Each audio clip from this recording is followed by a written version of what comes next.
Mississippi at the Flowwood Sheraton for the 4th Annual Empower Mississippi Solutions Summit. Real quick, I did check it out in the break, Rhino. It is a 1 with 25 zeros. That's how many years 10 septillion years is, by the way. That's how fast this new chip is. We were just talking about that earlier. We're pleased to welcome now Juan Barnett. He is a Mississippi State Senator, represents District 34, which incorporates Forest, Jasper, and Jones counties, serves as the chair of the Senate Corrections Committee. Senator, good to see you, sir. Thanks for coming on. Oh, yes, sir. No problem. Glad you all to have me here. Appreciate it, yeah. So serving as the chair of the Senate Corrections Committee, we were just talking with Speaker of the House, Jason White, about perhaps some reforms that would restore voting rights to some of those who have committed offenses and have been released and paid their duties to society and so forth. But seems like that there's still a problem with restoring those rights. Are we going to get some legislation perhaps on that? It seems to be met with resistance every year when there's at least some reforms talked about. Do you think that's something you guys are going to talk about? It's definitely something that's that I'm going to be writing a piece of legislation on. I've been talking to several individuals about doing that. I think about 2 years ago I introduced some legislation on it, of course.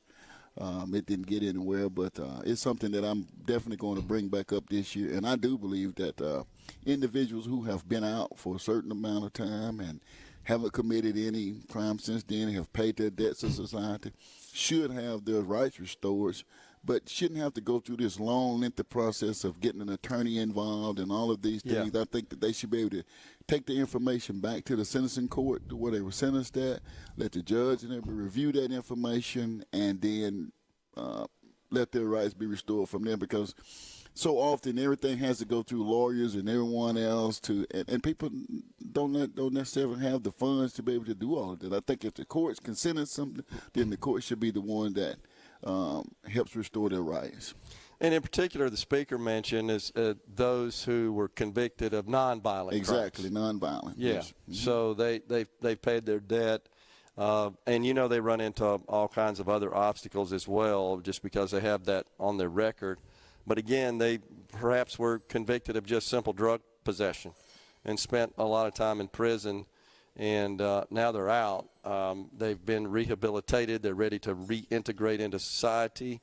And we, I think, need to do what we can from a legislative perspective, a legal perspective, to kind of clear the way for them. If they truly are rehabbed and they want to produce for society, we don't need the barriers in their way. Exactly. And I've often said it, we too many times, when people enter our prison systems, even when they get out, for the rest of their life, we're still, that's how we look at them. It's a stigma. It's a stigma. Yeah. And I think at some point, once these people have proven that they're better than they were, we did our job. We corrected that. Yeah. So let's not continue to label them with what they did on yesterday. And I think we should be rewarding them on what they are doing today and tomorrow. And restoring their rights is one way of making sure that we do that, along with some other programs that we've passed, since I've been the chair, to allow individuals who are incarcerated now to be able to get out and go to work while they're incarcerated. Okay. Paid a fair market wage.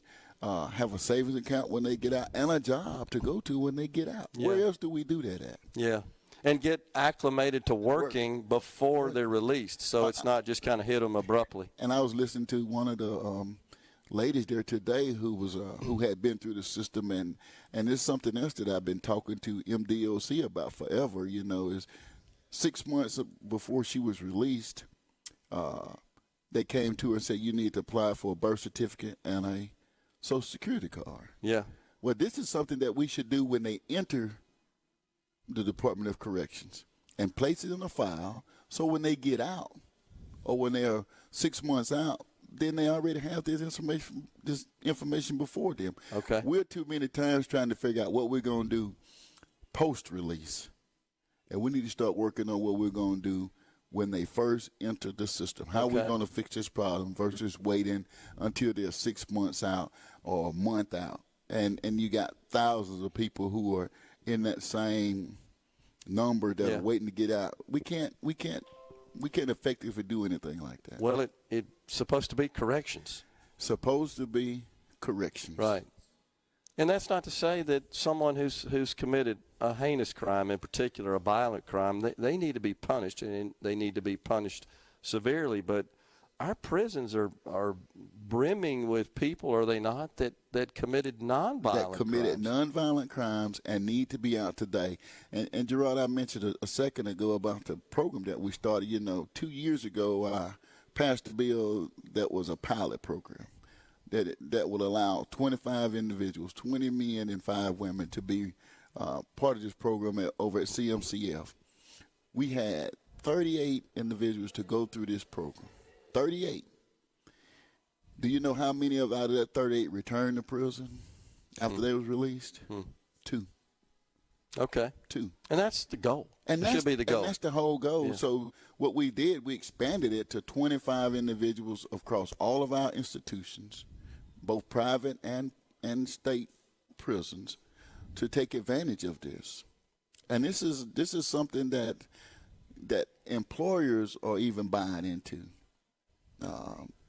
And not just private, but public sector too. Even MDOT recognizes the importance of some of these individuals who can get out and be productive. And but the problem is that I think we have to make some more changes within our Department of Corrections so that they understand that, hey, we're not trying to be soft on crime here by no means. We're just trying to be smart on what we do. And we're trying to be smart with Mississippi taxpayers' money. When I look at the amount that it costs us to incarcerate an individual per year, it's expensive. It's expensive. You're talking about upwards of $30,000 per year. That's an expensive boarding school. And I think at some point, then we should realize that if we're going to make this kind of investment, then there needs to be some type of return back to the state of Mississippi. And I think the return is to correct their actions, get them back out, let them be working citizens, and restore their rights, and let's move on. Well, in our general fund budget, it is the third biggest line item in the budget. It's education, Medicaid, corrections. Yeah.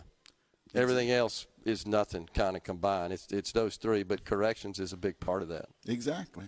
So, but to keep spending that amount of taxpayers' dollars just on incarceration, yeah, to me, that's not good for the taxpayers of Mississippi. Well, if it's I think most people would think, though, Senator, if it's a violent incarcerated person, that they need to be off the streets just in the name of public safety.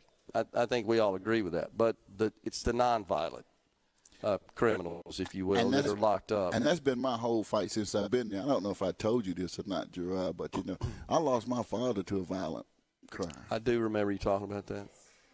And it took me some time to get past that. It Yeah. really did.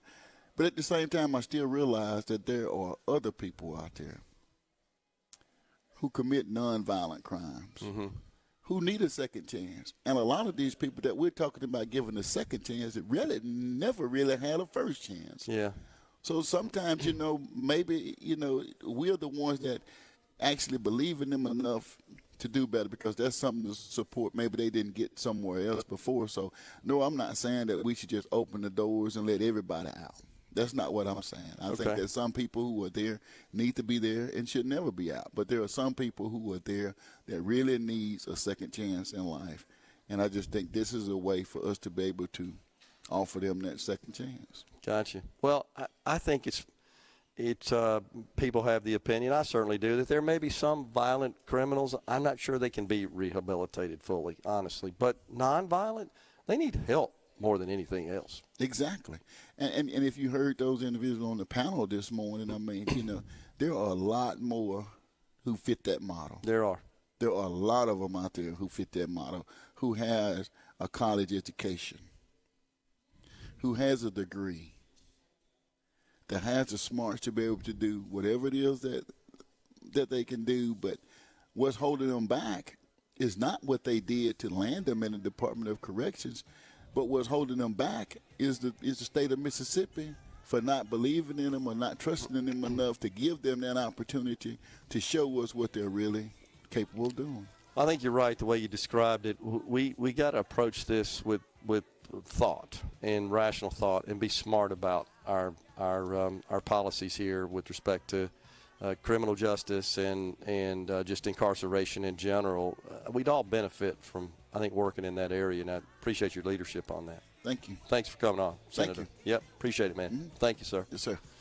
Folks, we're stepping aside for a break. Once again, we're at the Empower Mississippi Annual Solutions Summit in